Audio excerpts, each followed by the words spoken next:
well. Yeah, that is one thing. Winter was just flaming him behind the couch, in case people were wondering. He is a flamer.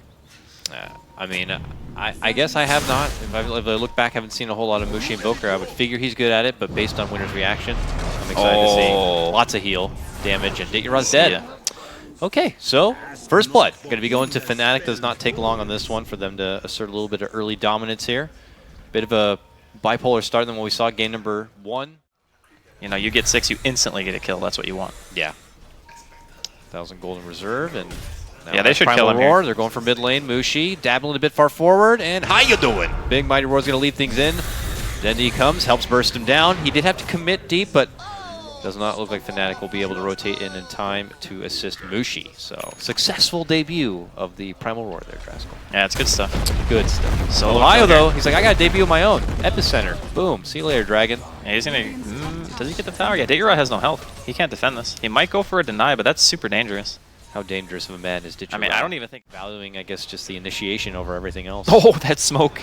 Okay, nice reaction there. And then the dust. They know that the Clinks is there since he spotted out the smoke. Will it be his own bad positioning that could lead to his demise? Will they be able to finish him off? Little by little, they got him. Yeah, the Maldic Curse is going to be more than enough to finish him off. He goes down. Meanwhile, back to the... Oh, that's not good. That is not good at all. Beautiful chrono from General, who hadn't been able to make an impact in the game. Well, certainly, sir, welcome to the game. Drops down a beautiful chrono to take down 2. They'll get the follow-up kill, taking out Ohio. They want more as they hustle in for Mushi. They turn it around with a stun. Cold Embrace locks him in place, but he ate the Maldic, and he's eating pretty much a full duration Death Ward.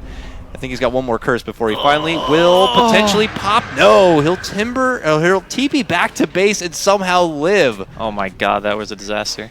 Na'Vi lose no one at the end of this fight. That was so bad. I mean, that was the most tactical feed I think I've ever seen from a Clinks. A lot more good than it should have. Wow. And with that, Fnatic not going to be able to get their Roche, but back at mid lane they go, and they feel like this is the time they're supposed to ramp up, and they're not looking to let that window escape them, as now they move on forward. Long jump committed in for Artstyle. Looks like they'll be able to take down the Beastmaster here, hoping to just kind of tank the most of the Fnatic Egg so the rest of Na'Vi can... They should be able to Rosh something now. else here. Like, Chrono's going to be down. They knew it was down with the Roar during the Roshan fight, so they can either go tier 1 or they can just kill Rosh. Or Ditcha, though. He thinks he can shot in from the high ground, hits him in the back of the neck. Are you serious? Oh, God. Feels bad. They need to run now. He was waiting for that shot and just sniped him right there in the back of the frickin' neck. It wasn't super intuitive, you know? No, you did not know it happened. That's what I said. You like maybe had a swirl in your head that you had to squint your eyes at. Otherwise, yeah, you'd probably just assume your game broke. Okay, they made the move, and they're second-guessing it here. General, not going for the Dota yet, but my God, Minwanda got blown the hell up. Epicenter does fly in from Ohio. Good burst on the Sonico, but he's going to be able to get the Cold Embrace off as a follow-up here. Not looking so good for Fnatic. Now, Ohio tries to desperately make it away, gets the burrow off. Grave is going to expire, and he eventually gets popped right there.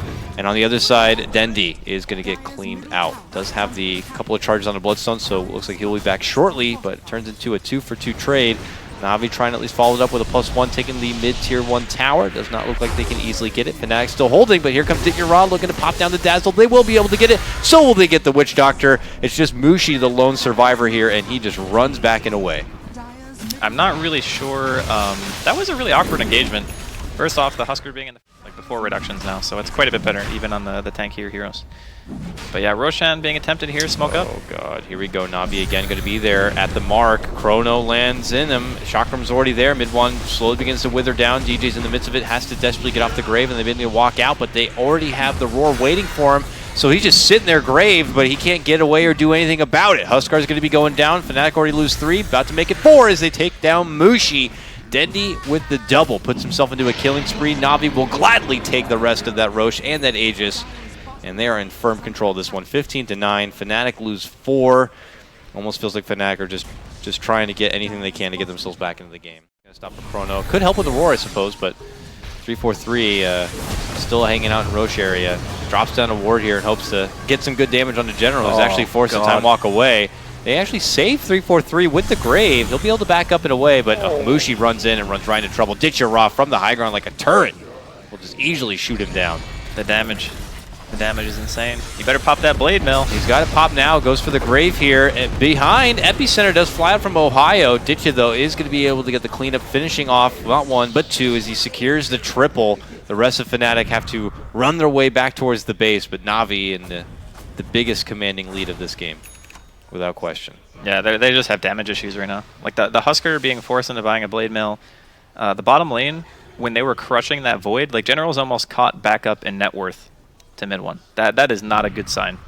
You don't want the lane that you pretty much aggroed intentionally to shut down a hero being able to catch back up and have better late game. And now he's just kind of caught in the middle of nowhere here. Ouch. He is dead. Both these ults, every fight. It's so worth it though. Yeah, I mean, like, as you mentioned, I mean, he is the weapon for Fnatic right now, and you can't just do much about that. That's double lockdown through any sort of potential magic immunity or BKB. And his team is not going to be able to. Already doing his thing for Timber to be enough of a problem. We now see the damage rolling in for Ditcha Ra. He has what looks like a Deso and a Dragon Lance. Now even General, who had been starved for pretty much the whole laning phase, he's got a Diffusal done. Okay. That's a good one. Big setup from Fnatic. Will be able to get the quick, clean takedown of Sonico. Can they get the fall? But at least taking a little Ditcha Ra. They will get his Aegis down as Midwan just stands and plans and tries to take out all remaining Na'Vi members. They will be able to burst through Dendi. And with that, the second life of Ditcha Ra, him and R-Style, they think they're confident enough to move on for Fnatic. But the stun response comes through. They're jumping from Mid-1, and they're going to be able to crush R-Style here. Fnatic take a decent response. Mid-1, very low in life, will Blade Mail and fight his way through this Necro Book and through these creeps to stay alive. That was the ideal engagement. They jump before the Chronosphere. Any sort of onslaught from Fnatic. They'll have Glimmer Capes ready to go. They'll have all sorts of... That's a 10-second BKB on Clinks as well. Yeah, all the defensive items are going to be coming in now to go along with their huge offensive assault they've been putting on.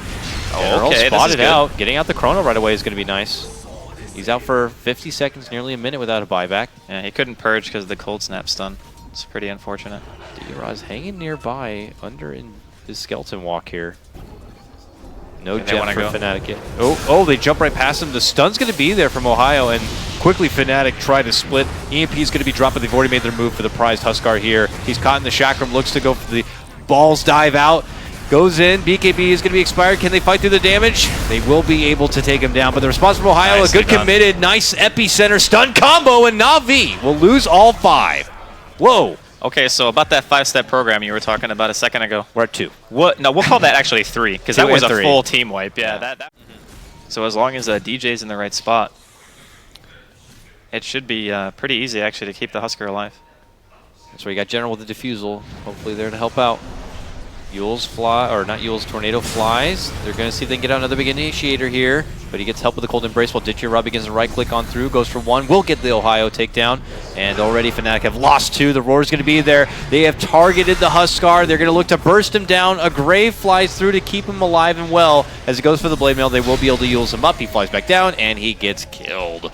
Fnatic will lose 4 on this skirmish, and just as we were kind of stringing together hopes for Fnatic, Na'Vi will be able to answer back in their own way.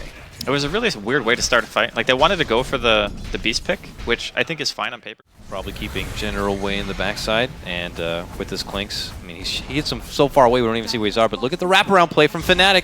Here it is, the YOLO play. Oh no, he's how's it going? Goes right into Ditcha Ra with a huge epicenter. Can the save be there? They can. They get him with the Cold Embrace, he'll be fine. Mushi gets quickly bursted down. Death Ward is going to be out, but the vengeance from Na'Vi has already been unleashed. General gets a follow-up, gets the Chrono. It's going to be on DJ here. He's not going to be able to get the save off. He goes down. He does manage to Ghost Scepter and waltz his way back into the base, but the chase is on. Na'Vi have cleared out for 4. Make it 5 if you count the buyback here of Mid-1. It's going to be his last life. When he goes down, so will game number 2, it looks like. Na'Vi have done it. Triple kill at the end there for R-Style. And we're going to a game